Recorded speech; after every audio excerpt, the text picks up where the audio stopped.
All right, guys, I'm gonna shoot a quick video. I braced the cab. I believe I got it ready to lift up, which I'm gonna attempt. I've got all the bolts out, got it braced. I'm gonna leave the windshield in and the back window in. But I'm pretty sure I've got everything disconnected from the front and all the bolts on the bottom, parking brake, all brake stuff on the front. I think I got it all. Maybe this wire right here, and then I'll lift it up and roll it out from underneath it, and I'll film that, and then I don't know what else I get done. I guess I can get the bed off, but I think I'm gonna have to cut the bolts because those are pretty bad, so that may take me a little bit, but let's see if this cab will lift off.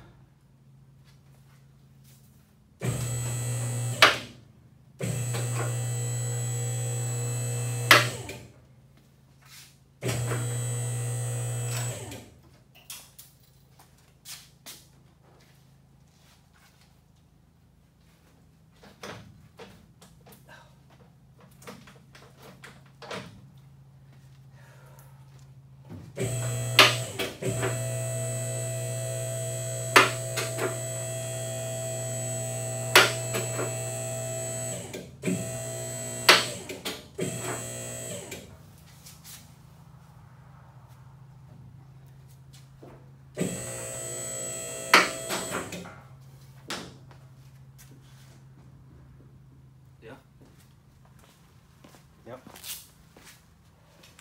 Sturdy. Good and sturdy.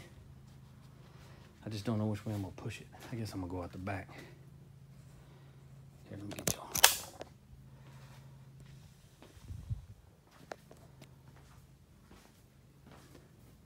It's pretty good.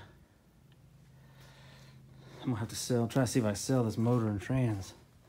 It's got a fairly new gas tank. Motor supposedly rebuilt 10,000 miles ago. It ran good. I got a video of it running. Anyways, I'm gonna probably move that tractor to see if I can clear. I'll probably have to go up some more, see if I can clear that AC stuff, or I'll just hang it down. I'll just hang it down and tie it out of the way. I'll do that. Yeah, let me get set up.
Okay, so I got the cab on a dolly. Got it rolled over in the corner, or in the side, out of the way. Got the bed positioned and unbolted. But I think I'm gonna leave the bed on for right now. Wheel it out the back of the shop so I can get this thing in and start tearing it apart, because I don't have a place for it. And I don't have anything made to wheel it around. I could probably use my tractor to move it around, but I want to put this up for sale, try to get rid of it. And then once I get rid of it, I want to set the bed where the tractor is. But Yeah, I only had issues with 2 bolts, which what I did was, let me get back here. Some people cut a slot in the top for a screwdriver, and that's what I tried to do at first, but I could not hold this by myself and get underneath, so I didn't have any help. So what I did was I cut along the side to where I could jam this in there. I hammered it in there a little bit to keep it from spinning, and I hit it with an impact and it popped right off. But yeah, these bolts, the front ones were pretty bad, which is weird because the ones under the cab right here came off easy. So I did that to this side, and I did it to that one over there too. I just did one side over there just because it works so good on this side. But yeah, these bolts, they were pretty bad. But yeah, that's it. I think I'm gonna wheel this out, put a cover over the engine, and probably get this other truck in.